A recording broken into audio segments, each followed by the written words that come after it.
Welcome to Choice Classic Radio, where we bring to you the greatest old-time radio shows. Like us on Facebook, subscribe to us on YouTube, and thank you for donating at choiceclassicradio.com.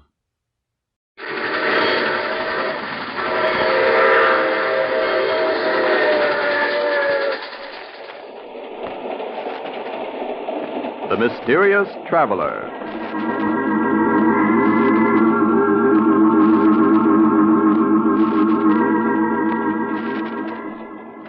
This is the Mysterious Traveler, inviting you to join me on another journey into the realm of the strange and the terrifying.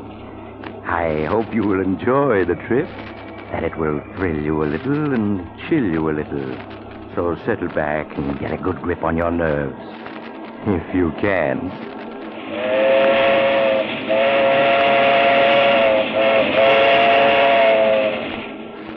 Where are we going?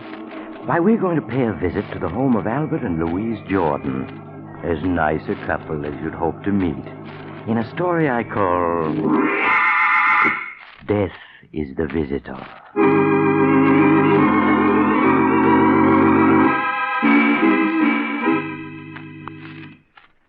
My story begins in the Jordan home late on a hot summer night. Albert Jordan is asleep and is having a nightmare about his mother-in-law. Oh, no. You can't pull the wool over my eyes, Albert Jordan. I'm on to your ways. Think that my only child was foolish enough to elope with you. But you made her do it, Albert. You made her. No. She wanted... As long as I'm alive, she'll be protected from you. Albert, are you listening? Leave me alone. Please. Darling, wake up. What is it? You were having a nightmare, dear. You don't want to wake Mother up. She needs a good night's sleep for a trip tomorrow. Oh, yes, the trip. I wish it was tomorrow already. She was gone.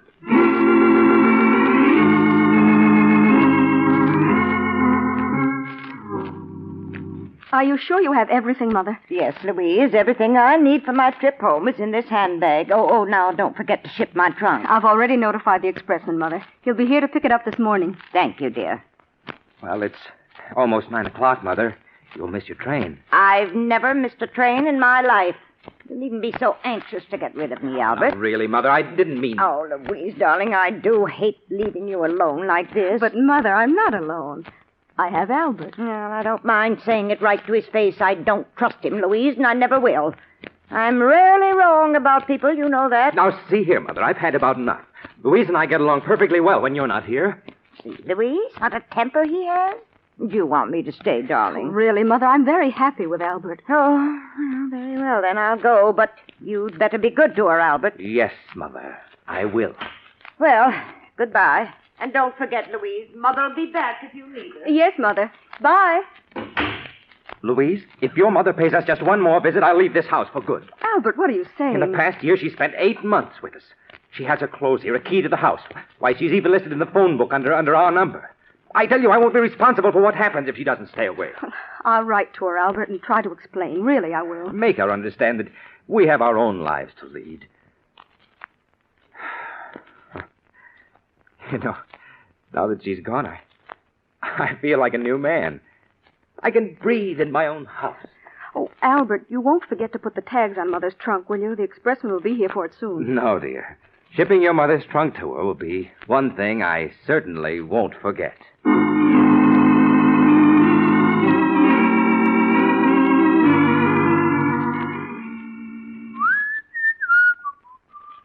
Let me see. This is what hence Duck.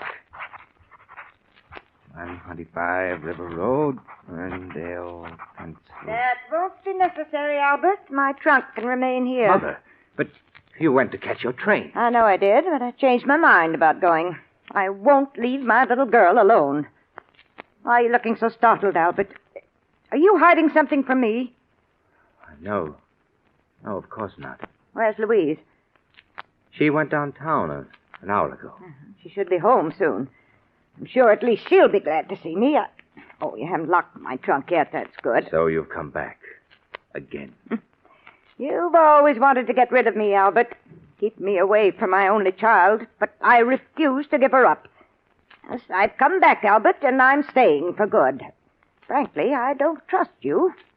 You don't trust me? No. I don't even know your background. For all I know, you may have criminal tendencies. There's a certain amount of the criminal in all of us. Most people can control their worst instincts, and some can't. Exactly. And I'm here to see to it that no one harms Louise. But, Mother, who's going to look out for you? Albert, why are you looking so queerly at me? Are you sick? Yes, Mother, I'm sick. Sick of the sight of you. Albert, stop looking at me that way. Why, you seem like a different person. I am, Mother. You've made me different, and now you must take the consequences. Albert, stay away from me. Don't you dare come near me. So you would keep coming back, Mother.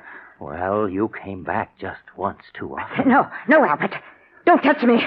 Albert, You should have taken that train, Mother. But at least now, I know you won't be coming back ever again.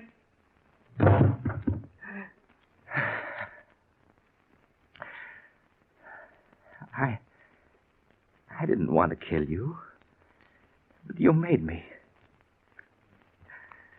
Oh, but now I've got to get rid of you or they'll catch me. The trunk. Yes, it's large enough. Even in death, you're a problem, Mother. But you won't be for long. There. Now I'll have to get rid of the trunk. Somehow. I'll think of a way. Albert, are you home? Louise, the trunk. I've got to close it. Is that you, Albert? Yes, dear. Yes. Oh, I see. You're locking the trunk. Yes, I was just getting it ready for the expressman. He should be here by now. Albert, is anything wrong? Anything wrong? What do you mean, Louise? I don't know. Your face is so flushed. Oh, it's just a little warm in here, that's all. Oh, we forgot to pack Mother's robe. Look. Oh, you'll have to open the trunk again, Albert. No, I mean, the trunk's full already. You wouldn't be able to get anything else into it. Why, nonsense. When Mother and I packed it, it was only half full. Oh, please open it. But it's locked, and we haven't got the keys. Oh, yes, that's right. Mother has them. Well, we'll just have to mail the robe to her. Oh, I'll answer the door. It must be the expressman. Make sure the tags are on it, dear. The tags. Oh, it's a chance to go to her home. Oh, if I only had time to think. Wait, yes, that's the only thing to do. Come this way, please. You'll find the trunk in this room. Here it is. Are you finished, Albert? Yes, it's all ready to go. Okay. Well, I'll make a racket of it. Now, let me see. It's being shipped to... Perhaps you'd better load it on the truck first. It's easier this way, mister. You're shipping it to Mr. William Smith, 345 Wood Street, Las Vegas? Well, that isn't the right address. Then, what is it on this shipping tag, lady? Oh, well, that must be one of my customers. I must have been thinking of someone else when I wrote it out. Yeah, but what's the right address? Oh, it's Mrs. Hortense Murdoch, 125 River Road, Ferrydale, Pennsylvania. That's right, isn't it, dear? Yes. Okay, I know your name and address. I'll put the right tags on later. That's mighty heavy. Oh, please be careful with it. Don't worry, lady. I'll get there safe and sound.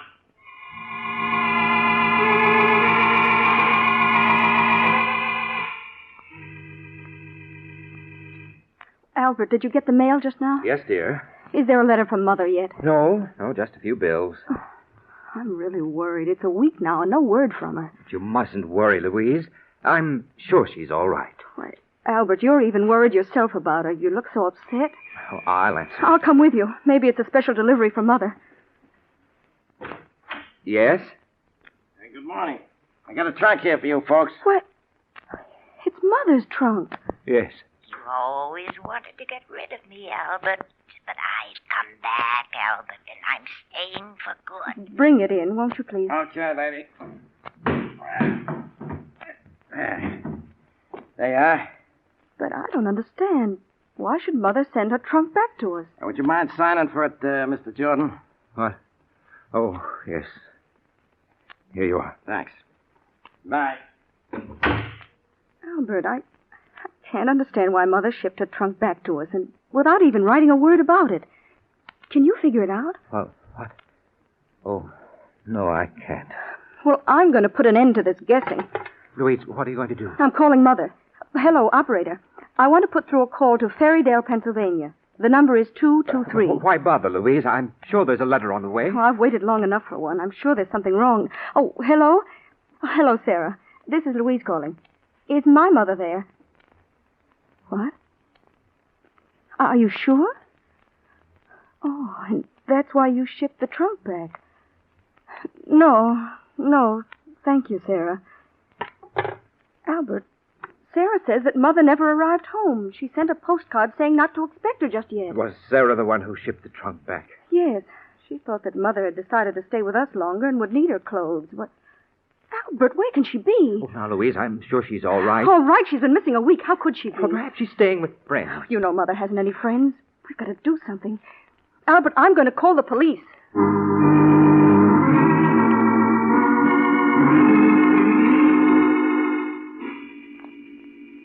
The police investigated, but they had no clues, so they didn't learn anything. And George got rid of the embarrassing trunk just as fast as he could. Telling Louise he was going to put it into storage, he took it to a trucking company to ship it as far away as it could go. It was the only thing he could think of to do.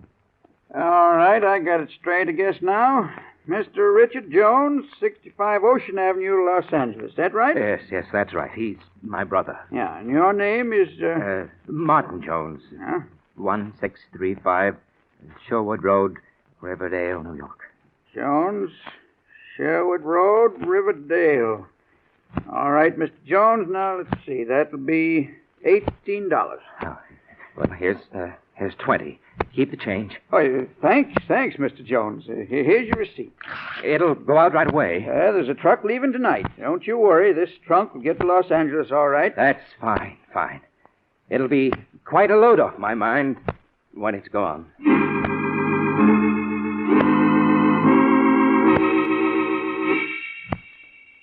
A week passed, 2 weeks, 3, and poor Albert was breathing more easily again. Until one morning when something most unexpected happened. Louise, darling. Yes, Albert. Oh, darling, I have a present for you. Some flowers. Just saw them and thought you'd like them. Thank you, Albert. You're very thoughtful. Louise, your mother's been missing more than a month now. You can't go on like this. You'll have a breakdown. Oh, Albert, where can she be? Why can't the police find her? Well, darling, if she hasn't been found in 5 weeks...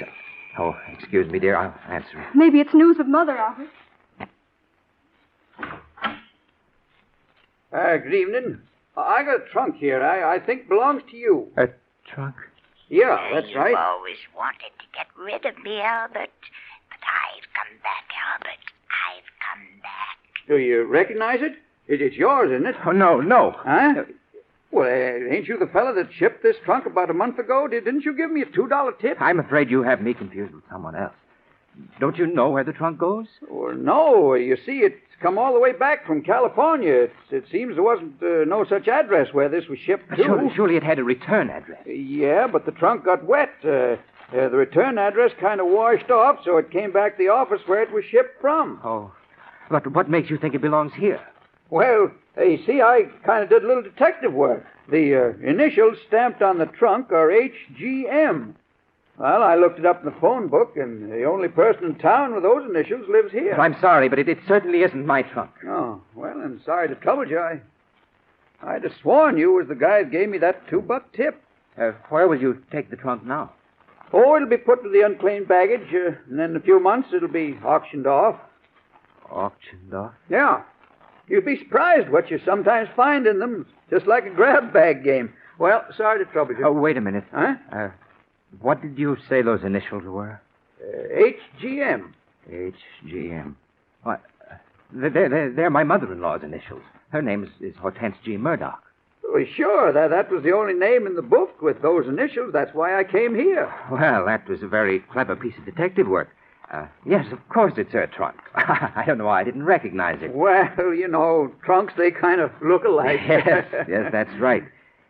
Well, bring it in.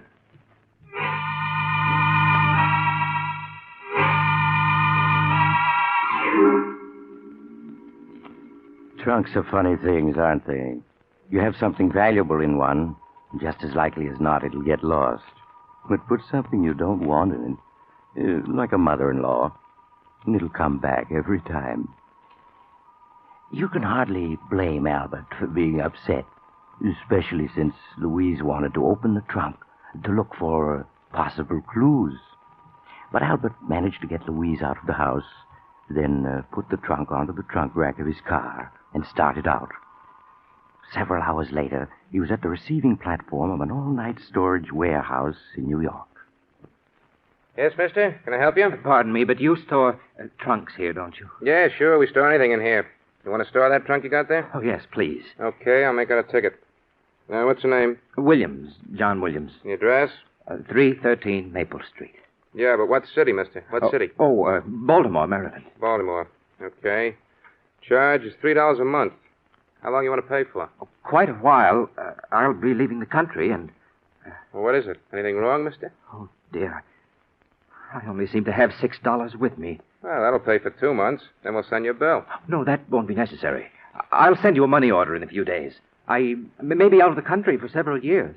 Okay. Leave the trunk there. I'll take care of it. And here's your receipt. Just put the number of it in your letter when you send the money. I will. I won't forget. Good night. Good night. Hey, Mr. Williams. Mr. He's gone. There's a receipt on the platform where he dropped it. The nervous type.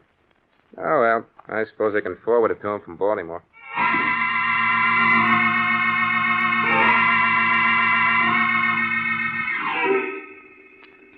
When Albert found he'd lost his receipt for the trunk, he was badly upset at first. That meant he couldn't send any money for future storage charges. But after all, there was no identification inside it, and he'd rubbed Mother's initials off the outside this time. So how could anyone trace it back to him? Especially since they'd be looking for him in Baltimore. So in a few weeks, Albert was himself again. Except for a nightmare once in a while. After all, what do I know about you, Albert? You may have criminal tendencies, and I'm going to protect my daughter from you. Yes, I've come back, and you're not going to get rid of me. Do you hear me, Albert? I've come back to stay.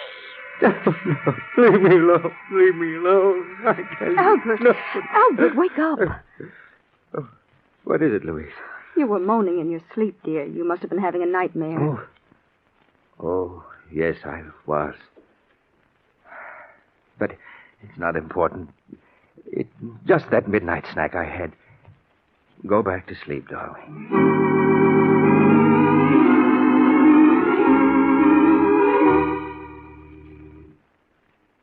But as the months passed, so did the nightmares. And finally, Albert was his old cheerful self again. Good evening, dear. How are you? I'm all right, Albert. Fine. Say, I bumped into George Horton and his wife while on the way home, and they asked us to come to the charity bazaar tonight. That was very nice of them, Albert. Well, why don't we go? There'll be an auction, a raffle, supper, dancing. It'll do you good. I know, but somehow I don't feel like meeting people. But you can't go on this way, Louise, cutting yourself off from the world. I've been unfair to you, haven't I, Albert? Keeping you home night after night all these months. Oh, why, darling, you know I've been perfectly happy. It's been so nice. Just the two of us. You've been perfectly wonderful, Albert, and I'm afraid I've been acting very selfishly. All right, I'll go to that charity affair tonight.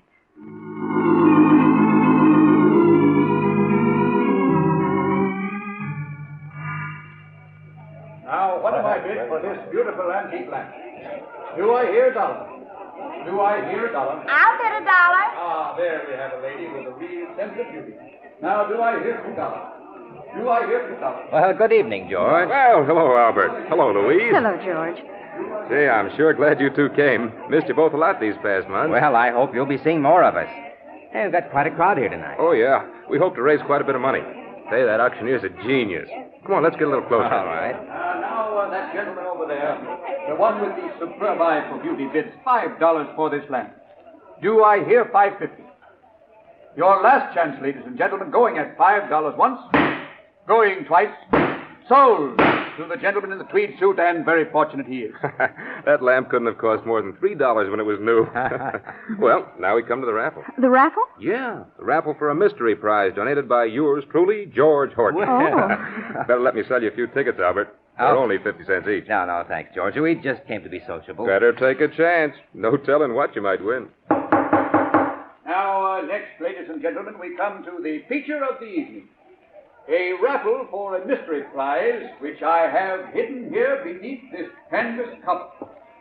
Now, I'm going to lift this cover and show you a locked trunk. Now, take a good look at it. Trunk. Oh, no. It can't be. It is. She's come back again. Yes, Albert, I've come back. And I'm going to stay for good this time. Oh, no. Now, this is no ordinary trunk, ladies and gentlemen. It was donated by a gentleman who bought it for storage charges. Now, who knows what it contains? Perhaps the crown jewels of old Russia. Or better still, a case of scotch. Now, take a good look at it and try to guess. Albert, you're so pale. Is there anything wrong? No, of course not. George, where did you get this trunk? Oh, that big storage place in New York. You know, on the east side. Somebody did keep up the storage charges on it, and all the notifications they mailed came back, so... Yes, I see. Now that you've seen all the prizes, and particularly seen this prize, ladies and gentlemen, I know you're going to want to buy not one, not two, but half a dozen chances each. What can be in it? Guessing is half the fun. Well, now we're all going to adjourn for supper, and immediately after supper, the big drawing will be held. So buy your chances now and win yourself a trunk full of surprise and pleasure. Well, Albert, changed your mind about buying a chance or two? Yes, George. Yes, I have. Now take all you've got.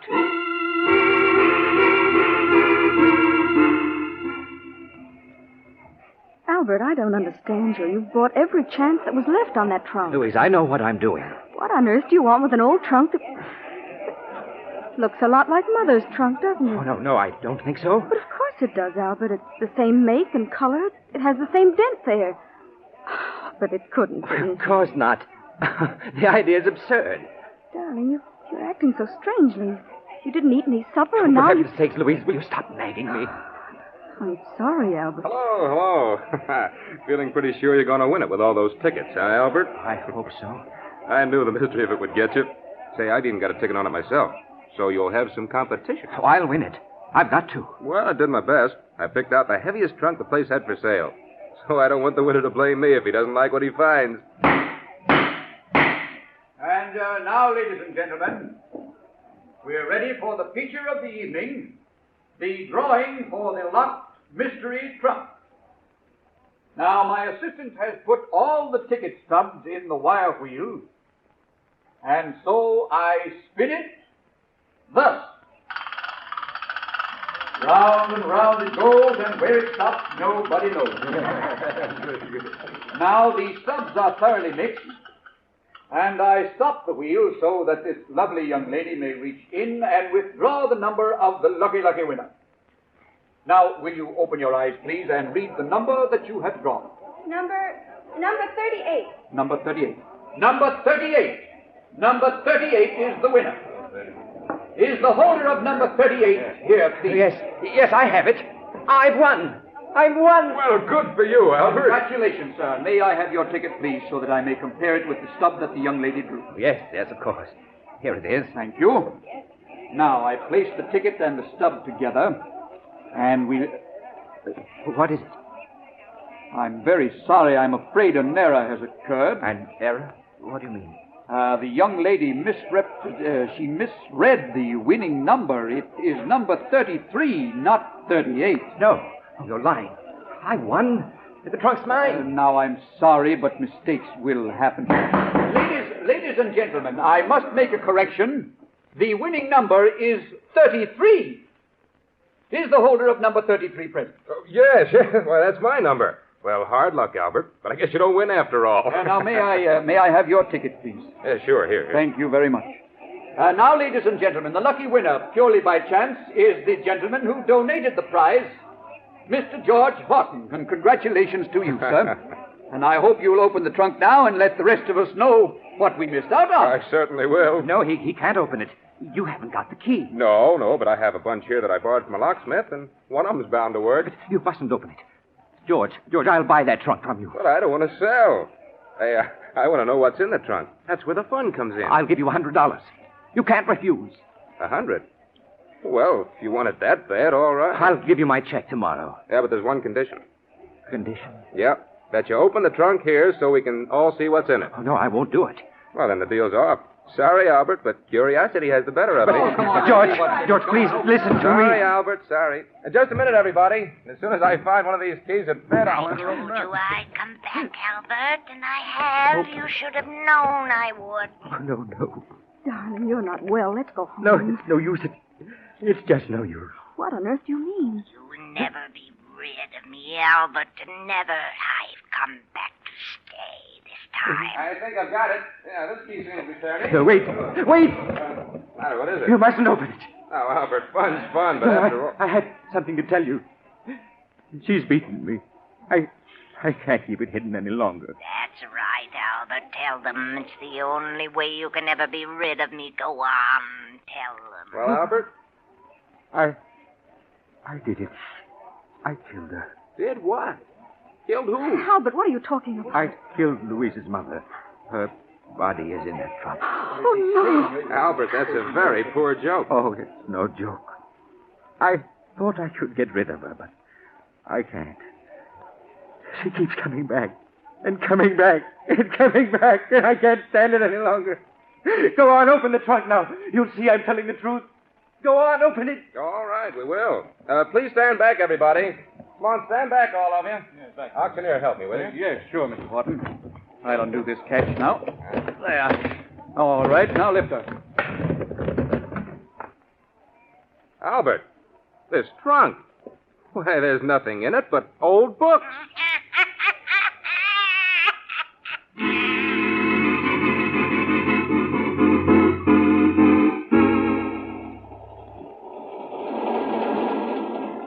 This is the mysterious traveler again. Poor Albert. He let himself be fooled by the wrong trunk. Maybe it was his guilty conscience. What happened to him? Why, he's getting the best of attention these days in a small but comfortable room with bars over the windows. The only trouble is the bars won't keep his mother-in-law out. She comes in every night to talk to him. So if you're ever tempted to... Oh, you're getting off here. I'm sorry. But I'm sure we'll meet again. I take this same train every week at this time.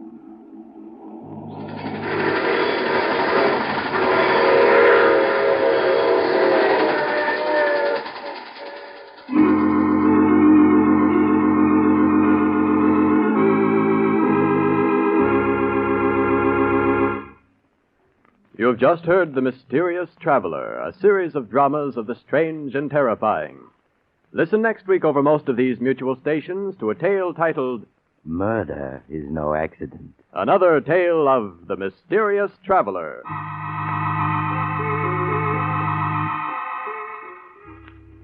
The Mysterious Traveler is presented by the Mutual Network from our New York studios. Russ Dunbar speaking.